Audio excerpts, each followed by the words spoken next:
Smart saving plan తో మీ ఆత్మీయులకు ఉజ్వలమైన సురక్షితమైన జీవితం అందించండి. టాటా ఏఏతో ఇది సాధ్యం. ఆర్మీలో పనిచేస్తున్నాడు అనిల్. వాళ్ళ ఫ్యామిలీ సైతం కూడా ఇప్పుడు ఎందుకంటే యుద్ధ వాతావరణం నెలకొన్నటువంటి సిచ్యువేషన్లో అక్కడి నుంచి ఆ స్వగ్రామంకి వచ్చారు. అనిల్ వాళ్ళ ఆ ఫ్యామిలీ, వాళ్ళ భార్య ఉంది, వాళ్ళ పిల్లలు సైతం కూడా తీసుకొని వచ్చారు. మాట్లాడదాం అక్కడ ఎట్లాంటి సిచ్యువేషన్స్ ఉంది, మరి అనిల్ ఏమనుకుంటున్నారు, వీళ్ళ ఏమనుకుంటున్నారో తెలుసుకుందాం. ఇట్లా మొత్తం కూడా ఇప్పుడైతే ప్రస్తుతం ఒక యుద్ధ వాతావరణం అయితే నెలకొంది. మరి మీరు ఎప్పుడు అక్కడ నుంచి వచ్చారు? నేను వచ్చి 1 డే అవుతుంది. నిన్న నైట్లో 1 o'clock వచ్చిన పఠాన్కోట్ నుంచి. నేను 8కి నైట్కి అట్లా వెళ్ళిన. అక్కడ నుంచి స్టార్ట్ అయినా అనమాట. అక్కడ ఏంటంటే మా ఆయన లెక్క 10 days అయిపోయింది మాతోని. ఆయన ఎక్కడికి తీసుకెళ్ళినా కూడా మాకు తెలియదు. యూనిట్ అంటే చెప్పదన్నమాట, ఎక్కడ తీసుకెళ్తులు ఏంటి ఏం జరుగుతుంది కూడా మాకు తెలియదు. వాళ్ళు 10 days బ్యాక్ ఫోన్ ఆఫ్ చేసేసి ఇక్కడ పెట్టేసి కోటర్లో మాకే ఇచ్చేసి వెళ్ళిళ్ళు. అయితే మా హస్బెండ్ ఏమన్నాడంటే, నేను ఒక లాక్ తీసుకెళ్తా, నువ్వు ఒక లాక్ తీసుకెళ్ళి, ఫోన్ మాత్రం ఇక్కడే ఉండని, అక్కడ అవైలబుల్ లేదు ఫోను అని చెప్పేసి వెళ్ళిండు. వెళ్ళేటప్పుడు బాగా అనిపించింది. ఏంటంటే ఆయన వస్తాడు కావచ్చు, 2 times అట్లనే తీసుకెళ్ళిండు అన్నమాట. ఒక వెళ్ళిళ్ళు వచ్చిళ్ళు, అలాగే వస్తాడు అనుకున్నా, రాలేడు. వచ్చేటప్పుడు కూడా చూసిన ఫోన్ అన్నా చేస్తాడు కావచ్చు అని, రాలేడు. వేరే వాళ్ళతో బుక్ చేయించుకొని ఆ పిల్లల్ని తీసుకుని నేను ఒక్కదాన్ని వచ్చినమాట. హిందీ కూడా సరిగ్గా రాదు, కానీ కాస్త వచ్చినా కానీ అక్కడ అటాక్స్ అయినాయి కదా, బాంబు బ్లాస్ట్ అవగానే ఎట్లనో మళ్ళీ పిల్లలు ఉన్నారు కదా, అందుకే అక్కడ అంటే నైట్ టైంలో 6 o'clockకి లైట్ తీసేస్తారు, మార్నింగ్ 6:30 వరకు ఇవ్వరు. యుద్ధ వాతావరణం నడుస్తుంది కాబట్టి అక్కడ కొన్ని సైరన్స్ పెట్టి ఇప్పుడు అక్కడ ఏంటంటే వాళ్ళు డ్రిల్ చేపిస్తారు.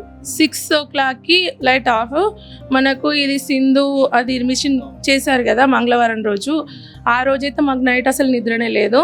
అంటే అది అవుతుందని కూడా మాకు తెలియదు కదా. మళ్ళీ అక్కడ దగ్గర అనమాట కటువా, పఠాన్కోట్, బసోలి లైనే ఉంటుంది అనమాట. మేము బసోలిలో ఉంటాం, అది మొత్తం ఆర్మీ క్వార్టర్స్కి మాత్రమే.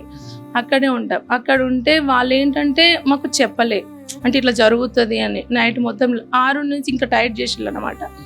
బయటకి ఎటు వెళ్ళని ఇవ్వలేరు, ఏం చేయలేరు. నైట్ డ్రిల్ 8కి పిల్లల్ని తీసుకొని వెళ్ళామన్నమాట. సిఓ సార్, బీసీ వాళ్ళు ఉంటారు అన్నమాట. అక్కడ వచ్చేసి ఏం చెప్పిందంటే, ఇది ప్రాక్టీస్ మాత్రమే, ఏం జరగదు, మీ హస్బెండ్స్ ఇక్కడ లేరు కదా, ఎమర్జెన్సీ ఏమన్నా అవసరం ఉంటే ఇట్లా చేయొచ్చు, నైట్లో భయపడాల్సిన అవసరం లేదు. సైరన్ మోగానే ఫస్ట్ మీరు చేసేది 2 లీటర్ల వాటరు, బిస్కెట్ ప్యాకెట్స్, అట్లా ఎమర్జెన్సీ కిట్ మాత్రం రెడీ ఉంచుకోండి. ఒకవేళ ఆ సైరన్ మోగిన తర్వాత మీరు వెంటనే వెళ్ళాలి బయటకి. ఇక అలా అట్లా ఒక 2 times బయటకి వెళ్ళాలమ్మా, ఇల్లు వదిలేసేయాలి. ఎందుకంటే మాది అక్కడ బసోలి అనేది జమ్మూ కాశ్మీర్ 10 kilometers దూరం. అక్కడ నుంచి ఏంటంటే మనకు సింధు అయింది అది కన్నా ముందు ఇది అంతా జరిగింది కదా, అక్కడ పహల్గామ్లో ఉగ్రదాడి జరిగింది కదా. అది తర్వాత ఉగ్రవాదులు 4 members బసోలిలో స్టే చేసిళ్ళు అనమాట. అక్కడ ముస్లిం ఫ్యామిలీస్ ఉన్నాయి కొన్ని, అక్కడ వాళ్ళు స్టే చేసిళ్ళు. ఏంటంటే బయటకు ఇన్ఫర్మేషన్ ఇవ్వద్దు, మాకు ఫుడ్ మాత్రం వండి పెట్టండి అని. అక్కడ ఆ విషయం చేసిన తర్వాత మొత్తం ఆర్మీ టైట్ చేసింది. మొత్తం వెతికిళ్ళు కానీ ఎవరు దొరకలేరు. వాళ్ళే కొన్ని షూస్ కొన్ని తినేటివి అవి మాత్రం అవి కొన్ని దొరికాయి అనమాట. పాకిస్తాన్ నుంచి చేసుకున్న ఐటమ్స్ కనిపిస్తాయి కదా అవి ప్యాకేజ్తోని, అట్లాంటి వాటితోని వాళ్ళే అని కన్ఫర్మ్ చేసిళ్ళు. అక్కడ ఉన్న వాళ్ళు కొంతమంది ఎవరో వచ్చిళ్ళు, టెర్రరిస్టులు అంటే 4-5 members ఉన్నారు కదా, అట్లనే ఆ ఏరియా మొత్తం టైట్ చేసిళ్ళు అనమాట. ఇక తర్వాత ఆ రోజు సింధు ఆ నైట్ ట్యూస్డే రోజు అయింది Sindhu night operation Sindoor. Tuesday రోజు నైట్లో అయింది అది. ఆ రోజు మాకేందంటే మాకు తెలియదు. 11:30 ఆ టైంలో పిల్లలను తీసేసుకొని రావాలని 8:30కి మీటింగ్ పెట్టి సిఓ సార్ వాళ్ళు చెప్పిళ్ళు. ఇక వెళ్ళి వచ్చేసి అంటే డైలీ డ్రిల్ చేపిస్తుళ్ళు ఈ టైంలో, అట్లనే కావచ్చని మేము అనుకున్నాము. ఇక పిల్లలకు కొంచెం ఫుడ్ తినే పెట్టేసి ఇక సైరన్ మోగింది. 11:30 అట్లా అయింది, సైరన్ మోగింది. బ్యాగ్ పట్టేసుకుని వెళ్ళినాం అన్నమాట. వాళ్ళ వెహికల్లో కూర్చోబెట్టి, మాకు తెలియదు ఎక్కడికి తీసుకెళ్తారని. సివిలియన్స్ ఉంటారు కదా, వాళ్ళ స్కూల్స్ ఉంటాయి, అక్కడికి తీసుకెళ్ళేసి టైర్ సెక్యూరిటీతో అక్కడ నైట్ ఉంచేసి నెక్స్ట్ డే మార్నింగ్ తీసుకొచ్చి మాకు వచ్చిన తర్వాత న్యూస్ చూసేసరికి అంటే అలా అని చెప్పగానే మా ఆయన లేడు మాతోని. ఎక్కడున్నాడు, ఇంత జరుగుతుంది కదా, ఆయన ఎక్కడున్నాడు అని బాగా ఏడ్చినాం అనమాట. ఎవరికి వాళ్ళు కూడా చిన్న చిన్న పిల్లలను పట్టుకొని ఉన్నారు అనమాట, వాళ్ళకు కూడా తెలియదు. మేము 2 days 3 days back Pathankot attack జరిగినప్పుడు కూడా మేము అక్కడనే ఉన్నాం. పఠాన్కోట్లో బాంబ్ బ్లాస్ట్ రాగానే మా కోటలో కొన్ని షేక్ అయినాయి అనమాట. కొంచెం దగ్గరనే ఉంటుంది కదా, కింద సైడ్ ఉన్నాం, మేము కొంచెం లోపలకనే ఉంటాం. అక్కడ షేక్ కాలే, కొంచెం షేక్ అయినాయి అన్నమాట. ఇక అక్కడ ఫైర్ వచ్చింది కూడా కనిపించింది. నాకు 2 o'clock ట్రైను. అయితే ఇట్లా ఏంటంటే వాళ్ళు ఎవరు రారు మాతో, యూనిట్ వాళ్ళు కానీ ఎవరు కానీ, ఎందుకంటే అక్కడ ఎవరు లేరు కూడా. హస్బెండ్స్ హ్యాండిక్యాప్డ్ ఉంటారు కదా కొంతమంది, బుల్లెట్ తగిలిన వాళ్ళని మాత్రం సెక్యూరిటీ కోసం ఉంచేసి వెళ్ళిపోయారు యూనిట్. ఇక వాళ్ళెవరు తోడు రారు, మీరు అంటే ఒక్క స్టేట్ వాళ్ళు ఉంటారు కదా, అలా మాట్లాడుకొని ఒక ట్రైన్కు చేసుకొని వెళ్ళండి ఆ ఆప్షన్ ఇచ్చిల్లు అనమాట. 15 days టైం ఇచ్చిల్లు యూనిట్కి ఖాళీ చేయనీకి. మేమేమనుకున్నామంటే మా హస్బెండ్ లేడు కదా, మేము ఎట్లా వెళ్ళాలి, ఆయన వస్తాడు కావచ్చు అని మేము వెళ్ళలేదు లాస్ట్ మినిట్ దాకా. వాళ్ళు ఏమన్నారంటే మీకు మొన్నటి నుంచి చెప్తున్నా మీరు వెళ్ళలేరు. అలా అనేసి ఇక వచ్చేటప్పుడు నేను ఒక్కదాన్నే వచ్చిన అన్నమాట. ఫైరింగ్ స్టార్ట్ అయింది. ఒక అన్న తెలుగు వాళ్ళు ఏంటంటే యూనిట్ కాదు, వాళ్ళ వర్క్షాప్. ఆయన కొంచెం హెల్ప్ చేసిండు అక్కడ, కొంచెం మమ్మల్ని స్టేషన్ వరకు దిగపెట్టిండు అనమాట. ఆయనతో వచ్చే నైట్లో కూడా ఫుల్ ఫైరింగ్. ఆ నైట్ బాగా అటాక్స్ కూడా అయినాయి కదా పఠాన్కోట్లో. అక్కడ ఆ రోడ్ నుంచి వచ్చామన్నమాట. ఎక్కడ లైట్లు లేవు, ఏం లేవు. ట్రైన్ కూడా రైల్వే స్టేషన్ ఫుల్ ఆఫ్, అన్ని కరెంట్ అన్నీ ఆఫ్ చేసేసిండ్రు. బయట కాసేపు కూర్చున్నాము, ఏమో వచ్చి ట్రైన్ కూడా అటాక్ చేస్తే ట్రైన్ వచ్చిన తర్వాత వెళ్దామని. తర్వాత టైంకు రాలేదు ట్రైన్ కూడా. ఓ 2 hours లేట్ వచ్చింది. ఎక్కేసి వచ్చిన పిల్లలని తీసుకొని ఏం కూడా తీసుకురాకుండా. ఒకటి చెప్పండి, ఇప్పుడు చాలా మొత్తం దేశం మొత్తం కూడా ఇప్పుడు మీరు ఒకరు ఎంత భయపడుతున్నారో, దేశం కూడా ఒక టైంలో అట్లా ప్రజలు రక్షణగా ప్రజలందరూ కూడా హ్యాపీగా ఉండాలంటే బార్డర్లో ఉన్నటువంటి సైన్యమే వీళ్ళకి మొత్తం కూడా హాయిగా పడుకోబెట్టే విధంగా వాళ్ళు మేల్కుంటారు, ప్రశాంతంగా మనం అందరం పడుకుంటాం. అట్లాంటి సిచ్యువేషన్లో మీ ఆయన ఇప్పుడు ఫైట్ చేస్తున్నాడు, దేశం కోసం పోరాడుతున్నాడు, మీకు ఎట్లా అనిపిస్తుంది? చాలా గర్వంగా అనిపిస్తుంది. నేను ఒక సైడు ఏంటంటే ఈ అవకాశం అందరికీ రాదు దేశం కోసం కాబట్టి. మా ఆయన మళ్ళీ ఆర్మీ అంటే ఏంటంటే ఈ టైంలో తెలుస్తుంది. నేను డైలీ చూసే వాళ్ళని ఏంటంటే గన్స్ తీసుకెళ్తుండో అంతే, ఇంతే ఆర్మీ అని అనుకున్నా. కానీ ఈ 15 days 20 days నుంచి ఆర్మీ అంటే ఏందనేది నాకు కూడా అర్థమైంది. ఆయన ఒక్కటే మాట నాకు చెప్పిండు, పిల్లలను చేతిలో పెట్టేసి ఏమన్నాడంటే, నాకు ఫస్ట్ దేశం, తర్వాత నువ్వు నేనన్నా రిటైర్మెంట్ తీసేసుకోవద్దు, ఇట్లా అవుతున్నాను నేను, ఆ భయంలో ఉంటుంది కదన్న, వద్దు ఇంత అవుతుంది, ఎందుకంటే నైట్లో ఏమవుతుందో. ఇప్పుడు నేను ఆయనకు ఒకటే మాట చెప్పిన, రాత్రికి ఒకసారి ప్రొద్దునొకసారి ఫోన్ చేయు అని.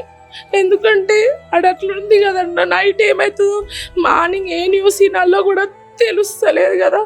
ఆ టైంలో ఇట్లా చెప్పిన ఆయనకు ఒక 2 times ఇచ్చిండు అనమాట. నంబర్ ఇచ్చేసిండంటే మెసేజ్ మాత్రం చెయ్యు ఆ నంబర్కి అని. తర్వాత ఆ నెంబర్ కూడా ఆఫే ఉంది. ఇక ఆయనకు నేను వచ్చిన సంగతి కూడా తెలియదు. 2 days బ్యాక్ అంటే వెళ్తా నేను ఈ డేట్కి కానీ ఆ మెసేజ్ చేస్తే ఒక్కసారి మాట్లాడిండు అనమాట. జాగ్రత్త పిల్లలు, ఇక్కడ టెన్షన్ పడకు, అక్కడ నుంచి డైరెక్ట్ ట్రైనే కదా, ఎవరైనా ఏదైనా ఇచ్చినా తీసుకోక తినేసి వెళ్ళిపో, ఇట్లా ఏది తీసుకురాలే అన్న పిల్లలకు కూడా ఫుడ్ కాస్త వాళ్ళకి తినబెట్టేసి, ఎందుకంటే ఏమవుతుందో అట్లా వచ్చేసిన అన్నమాట. హ్యాపీగా ఉంది. ఆయన దేశం కోసం అందరికీ ఛాన్స్ రాదు. వారనేది ఇప్పుడు ఎన్ని ఇయర్స్ బ్యాక్ అయింది, ఇప్పుడు అవుతుంది. అది నాకు గర్వంగా ఉంది. కానీ ఒక సైడ్ భయం కూడా ఉంది, ఏం జరుగుతుంది. ఎందుకంటే మెయిన్ అక్కడ గన్నర్సే ఉందన్నమాట. తర్వాత వాళ్ళు తక్కువ ర్యాంక్ ఉన్న వాళ్ళని కొంచెం వెనుక అన్నమాట. ఈయన జమ్మూ దాటేసి వెళ్ళిండా అని 3 days బ్యాక్ చెప్పింది, 3-4 days బ్యాక్ ఒకసారి మెసేజ్ చేసినప్పుడు లాస్ట్ వచ్చేటప్పుడు చెప్పిండు అనమాట. ఇప్పుడు ఆయన ఎక్కడ ఉన్నాడో కూడా తెలియదు మాకు. గర్వంగా ఉంది కానీ కొంచెం బాధ కూడా ఉందన్న. 2 అన్న కొడుకు బిడ్డ. ఒకడు ఫస్ట్ క్లాస్ LKG, అక్కడ ఆర్మీ స్కూల్లో చదువుకుంటారనమాట. వాడు కటువలో చదువుకుంటాడు. ఇది అక్కడే యూనిట్లోనే ఉంటుంది ఆర్మీ స్కూల్, అక్కడ చదువుకుంటుంది. వాడు కటువలో చదువుకుంటాడు. ఇక స్కూల్ ప్రతిరోజు మాత్రం నార్మల్ గా సేమ్ టైమ్స్ అంటే మార్నింగ్ వెళ్ళేసి ఈవినింగ్ మీ సార్ వచ్చేస్తాడు అన్న. అక్కడ ఏంటంటే ఆయన అవల్దారు కదా, వాళ్ళకు కొన్ని ఇన్ఛార్జ్ కూడా ఇస్తారన్నమాట. ఆయనకు ఇట్లా అన్ని క్వార్టర్ చూసుకోవడానికి, ఏదన్నా రిపేర్స్ ఉంటే అట్లాంటివి కూడా ఇస్తారు. మళ్ళీ డైలీ పొద్దున్న డ్యూటీ కూడా ఉంటుంది. డ్యూటీకి వెళ్ళేసి ఈవినింగ్ వచ్చేస్తాడు. అట్లా నైట్ డ్యూటీలు కూడా ఉంటాయి. 2 days కోసారి నైట్ రెస్ట్ ఇస్తారు. అట్లా ఉంటాయి అన్న అక్కడ. నైట్ కాగానే కొన్ని సౌండ్లు కూడా మొత్తం మిస్సైల్స్ డ్రోన్స్ కూడా వస్తుండే అని చెప్పేసి 4-5 రోజుల క్రితం అయితే బాగా టెన్షన్ వాతావరణం అయితే ఉండే. అన్న మేము అందరం కోటర్ అని కాల్ చేసినామా, కటువ అటాక్ అయిన నెక్స్ట్ డే నైట్ 159 యూనిట్ మీద 2 డ్రోన్లు అన్నమాట విడిసబెట్టిళ్ళు. ఎందుకంటే ఇప్పుడు మనము ఈ ఆపరేషన్ సింధు ద్వారా వాళ్ళ ఫ్యామిలీస్ 10 మెంబర్స్ చనిపోయింది కదా, ఉగ్రవాది ఫ్యామిలీ. ఆయన అంటే యూనిట్ ద్వారా ఏం తెలిసిందంటే వాళ్ళ ఫ్యామిలీని టార్గెట్ చేద్దాము అని, ఆర్మీ ఫ్యామిలీస్. మళ్ళా 162 అనేది మన పక్కన ఉంటుంది అన్నమాట. మన నార్త్ వాళ్ళు 159 మా యూనిట్, అలా నార్త్ అండ్ మిక్స్ ఉంటుంది. 162 అనేది మొత్తం మన తెలుగు వాళ్ళే ఉంటారు అలా. అది మాత్రం ముందే ఖాళీ చేయించేసిళ్ళు. ఎందుకంటే అట్లా ఉగ్రవాదులు వచ్చిళ్ళు అన్నారు చూడండి అన్న, అక్కడ నుంచి వచ్చినప్పుడు అది జరిగింది ఆ కోటర్ ముందర అన్నమాట. ఫుడ్ వండించుకొని తిన్నారు అని అట్లా. అందుకని కోటర్లని ఖాళీ చేపించేసి ఎవ్వరు లేరు ఇక్కడ. అక్కడ అన్ని సామాన్లు అక్కడనే ఇట్స్ పెట్టేసి ఖాళీ కొన్ని బట్టలు తీసుకొని మాత్రము వచ్చేసినాం. ఎట్లా వచ్చినామో కూడా తెలియదు అన్న అక్కడ నుంచి. మీ ఆయన మీకు ఏమని చెప్పేవాడు ఇంత ముందు కూడా? అంటే ఇలా అసలు ఆర్మీలో చాలా మంది పోవాలనుకుంటారు కానీ కొన్ని వెళ్ళడానికి కూడా అట్లాంటి అవకాశం కూడా రాదు. మరి పేరెంట్స్ సపోర్ట్ కావాలి అంటే మీ సార్ అక్కడికి వెళ్ళిన తర్వాత మ్యారేజ్ అయింది? అవునన్న, మాది 2015లో మ్యారేజ్ అయింది. ఆయన తర్వాత నేను వెళ్ళలేను. ఆయన జమ్మూ కాశ్మీర్లోనే 5 years చేసిండు అనమాట. అక్కడ మళ్ళీ అస్సాంలో 2 years 3 years అట్లా చేసిండు. అప్పుడు ఆ టైంలో నేను వెళ్ళలే, ఇక్కడ ఉన్న అత్తమ్మ వాళ్ళ మామయ్యతోనే ఉన్నా. ఇప్పుడు నేను వెళ్ళి 2 years అయింది అంతే అన్న. అంతకుముందు నాకు అసలు ఎక్కడికి నేను తీసుకెళ్ళాడు ఆయన, ఎందుకంటే టైట్ ఆయన బాగా డేంజర్ ప్లేస్లోనే ఎక్కువ చేసిండు. అనిల్ వాళ్ళ అక్క వాళ్ళు ఉన్నారు, కుటుంబ సభ్యులు, మాట్లాడదాం. ఎట్లా అమ్మా, మీ తమ్ముడు దేశంలో ఉన్నారు, సేవ చేస్తున్నారు, మొత్తం ప్రజలందరూ కూడా ఇప్పుడు హ్యాపీగా ఉన్నటువంటి పరిస్థితి. ఎందుకంటే సైనికులు ముందుంటున్నారు కాబట్టి ప్రతి ఒక్కరు కూడా హ్యాపీగా ఉంటారు. ఎట్లా అనిపిస్తుంది అక్కడ? మీకు ఏం అనుభవాలు ఉన్నాయి, ఏం చెప్తున్నారు? తమ్ముడికి బాగా ఇంట్రెస్ట్ జాబ్. అప్పుడు నాన్న ఫారెన్లో ఉండే, వాళ్ళకి ఇష్టం లేదు. అప్పుడు మేము ఎంకరేజ్ చేసినాం పంపించడానికి. ఆయన ఇష్టపూర్వకంగా వెళ్ళిండు. అప్పుడు ఆయన వెళ్ళడానికి కొంచెం హెల్ప్ చేసినాం మేము కూడా. ఆయనకు జాబ్ వచ్చిన 3-4 yearsకి పెళ్ళయింది. ఈమె కూడా అబ్జెక్షన్ ఏం చెప్పలేదు ఆర్మీ అంటే. ఇక నాన్న వాళ్ళకు కూడా ఎక్కువ టెన్షన్ లేకుండే. కానీ రోజులు గడుస్తున్న కొద్దీ వాళ్ళు కూడా కొంచెం ధైర్యంగా ఉండడం మొదలు పెట్టిండ్రు. మాకేంటంటే ఏదైనా ఫైర్ అవుతుంది అంటే కొంచెం భయపడే వాళ్ళం, కానీ తమ్ముడు ఏం చెప్పకపోతుండే ఇక్కడ ఏం జరిగినా. కానీ ఇప్పుడు కొంచెం టెన్షన్ పడుతున్నారు వాళ్ళు. అమ్మ వాళ్ళం మేము చూసుకునే వాళ్ళం, బారా పిల్లని తీసుకొని వెళ్ళిండ్రు. ఇప్పుడు ఈమె ఎట్లా వచ్చిందంటే ఈమె చాలా గ్రేటు, ఈమె చాలా సపోర్టు ఆయనకి. ఆయన ధైర్యం అంటే వీళ్ళు ఎట్లా వచ్చిరో కూడా ఆయనకు తెలియదు. ఒకటే నా పిల్లల భార్యని ఇంటికాడ అప్పచెప్పాలన్నది ఆయనకు కొంచెం. ఇంటి దాకా వీళ్ళనైనా పంపించగలిగితే పో అన్నట్టు ఆయనకుండే. వీళ్ళు వచ్చేసిండ్రు. ఇప్పుడు అతను ఎక్కడ ఉన్నదో భార్య పిల్లలకు కానీ అమ్మ నాన్న వాళ్ళ కానీ మాకు కానీ తెలీదు. అతను ఫోన్ చేస్తే చెప్తే ఎక్కడున్నాడో కొంచెం క్లారిటీ మాకు, లేకపోతే లేదు. కాకపోతే మా తమ్ముడు అక్కడ ఉన్నందుకైతే మాకు చాలా అంటే చాలా గర్వంగా ఉంది. ఉన్న ఒక్కతనే కూడా జాబ్లో ఉన్నారంటే మాకు చెప్పుకోవడానికి చాలా గర్వంగా ఉంది. అతనికి ఒక 1.5 అయితే రిటైర్మెంట్ వస్తుంది. సో మేము హ్యాపీ. వాళ్ళని కూడా మేము చూసుకోవడానికి సపోర్ట్ చేయడానికి మా తరఫు నుంచి ఎలాంటి ఇవి లేవు. అతను కూడా ధైర్యంగా ఉంటాడు, ఎందుకంటే పిల్లల్ని పంపించారు కాబట్టి మేము ఉంటాం కాబట్టి కొంచెం అతను ఇప్పుడు కొంచెం రిలాక్స్. ఇక అమ్మా నాన్నకైతే కొంచెం టెన్షన్గా ఉంది.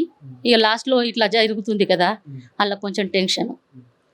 మొత్తం వీళ్ళు ఇంటికి చేరుకున్నారు, మరి పిల్లలు వీళ్ళందరూ ఇక్కడే మీ కుటుంబ సభ్యులతో హ్యాపీగా ఉన్నారు.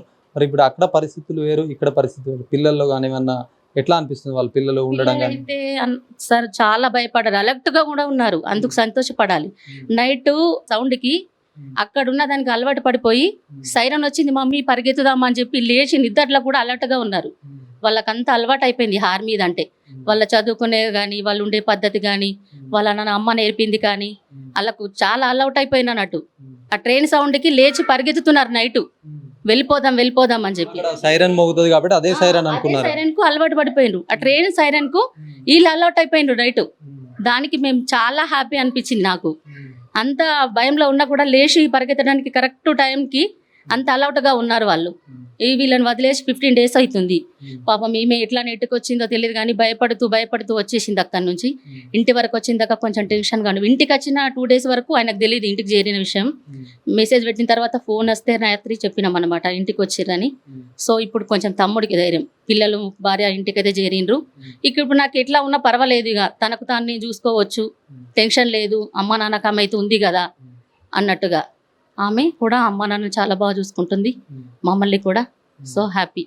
తమ్ముడు అక్కడ ఉన్నందుకు చాలా హ్యాపీ. మేము ఫుల్ సపోర్ట్ తమ్ముడికి, అప్పుడు ఇప్పుడు ఎప్పుడైనా. మిగతా వాళ్ళకి ఏ పొజిషన్ ఉందో తెలియదు కానీ తమ్ముడికి తొందరగా పోస్టింగ్ కూడా ఎక్కువ పెంచుకోవడము, గన్మ్యాన్ కాబట్టి ముందుకెళ్ళడము తమ్ముడికి ఎక్కువగా ఉంటుంది. ఆ విషయంలో మళ్ళీ ట్రైనింగ్ కోసం తమ్ముడు ఒక 1 month హైదరాబాద్ ఫ్యామిలీని అక్కడనే వదిలేసి పంజాబ్లో 2 months ఇక్కడ పనిచేసిండు హైదరాబాద్లో. మొన్న అంతా వెళ్ళి 1 week అయిందచ్చు తన దగ్గరికి వెళ్ళి, మళ్ళీ అంతలోపు ఇది. మాకైతే చాలా గర్వంగా ఉంది. ఇప్పుడు ఈ సిచ్యువేషన్లో కూడా తమ్ముడు దానికోసం ఫైట్ చేయడం నా మట్టుకైతే నాకు హ్యాపీ, చాలా హ్యాపీ. ఏం జరుగుతుంది ఏం జరగని తన, మేము ఇక్కడ ఉంది తలుచుకునేదంత దైవాన్ని. ఎక్కడ ఉన్నా తన హ్యాపీగా ఉండాలి, కొంచెం ధైర్యంగా ఉండాలి, బాగుండాలి అని చెప్పి మిగతాదంతా తన చూసుకుంటాడు. సో దేశం కోసం పోరాడడం మాకు చాలా అంటే చాలా గర్వంగా ఉంది. తను ఒక్కడైనా సరే మా ఫ్యామిలీ నుంచి వెళ్ళడం మాకు ఇంకా కాదు. తనని ఆదర్శంగా తీసుకొని మా అక్క వాళ్ళ కొడుకు కూడా సేమ్ అదే ట్రై చేస్తున్నాడు. సో వస్తే తనను కూడా పంపించడానికి మేము సిద్ధమే. మా పిల్లలు చేస్తానంటే కూడా తప్పకుండా అదే చదివిస్తానని ఉంది. నాకు కూడా ఒక బాబు, తను వెళ్తానంటే కూడా సేమ్ ఇంతే ఎంకరేజ్ చేస్తా తమ్ముడికి చేసినట్టు. సో మా తరఫు నుంచి దేశం కోసం పంపించడానికి మేము ఎప్పుడూ సిద్ధమే.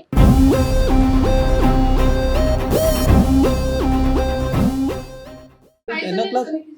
ఫస్ట్ క్లాసా? నువ్వు ఇన్ని రోజులు ఎక్కడున్నావు? పంజాబ్. ఏ ఊర్లో ఉన్నావు? నీకు అక్కడ ఏమన్నా సౌండ్స్ వినిపించినాయా? ఏం సౌండ్స్ వినిపించినాయి? బాంబే. అక్కడ మొత్తం చీకటి ఉంటుండే, సాయంత్రం కాగానే లైట్స్ ఆఫ్ చేసేవాళ్ళ? అవును.